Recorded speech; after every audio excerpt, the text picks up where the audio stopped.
And just when you thought that the market was going to recover, unemployment report came in at 3.8% today, meaning that unemployment is actually higher than what was expected. But again, in the grand scheme of things, 3.8% unemployment is actually not even that bad. Think about it.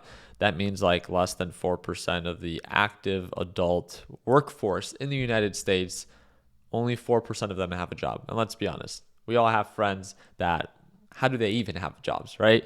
3.8% is not bad at all. But again, the way that the market's digesting this data is based off of, let me go ahead and share my screen with you.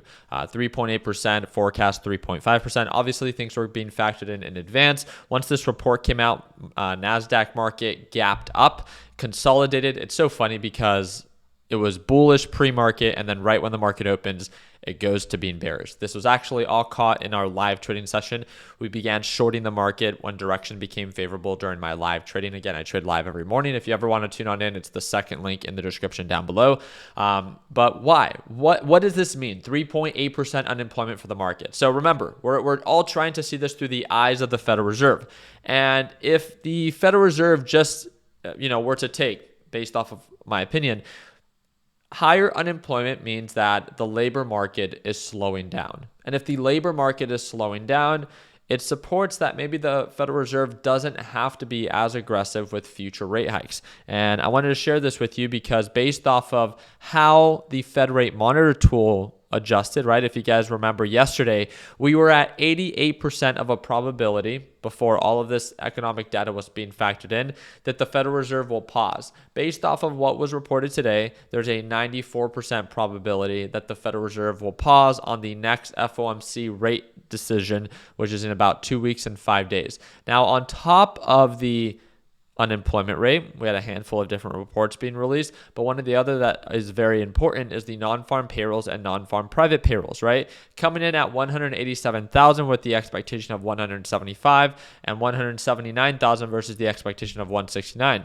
So those payrolls did not slow down. So it almost is counterproductive in the sense of the unemployment rate, right? But nonetheless, the big focus for myself, at least, was where is our unemployment rate? I know that the Federal Reserve does pay attention to obviously non-farm payrolls, but the unemployment rate seems to be a broader understanding of how our labor market is doing. And as of right now, it looks like it is weakening a little bit. It's not weak. Like, you guys need to understand that anything even below 4% unemployment is still, in the grand scheme of things, very, very low. And the Federal Reserve understands that. But if they see that unemployment is going up, then it does support the case that the Federal Reserve can be less aggressive. The really funny part about this is that now that the market has a reason to go up, remember, it factors these things in advance. So when these things are reported, the market doesn't even react anymore in a bullish way because literally for the past 3 days, the market's been going up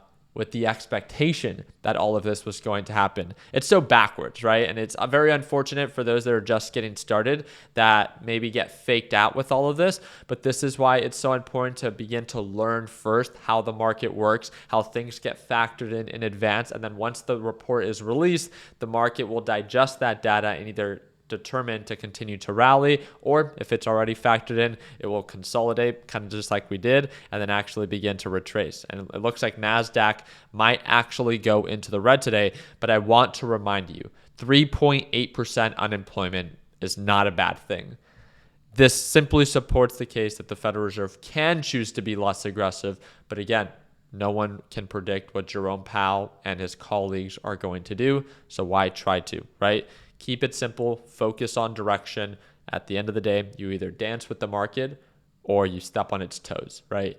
And let's be honest, it sucks when you step on its toes and you try to trade against the market because it will humble you every single time. But I just wanted you guys to have a little bit of a better understanding on what the unemployment rate came in at and what it means for the Federal Reserve. If you have any questions about what we talked about today, please do not hesitate to reach out. It's the first link in the description down below. Just send me a direct message via Discord, or if you prefer to message me on Instagram, it's the third link in the description down below.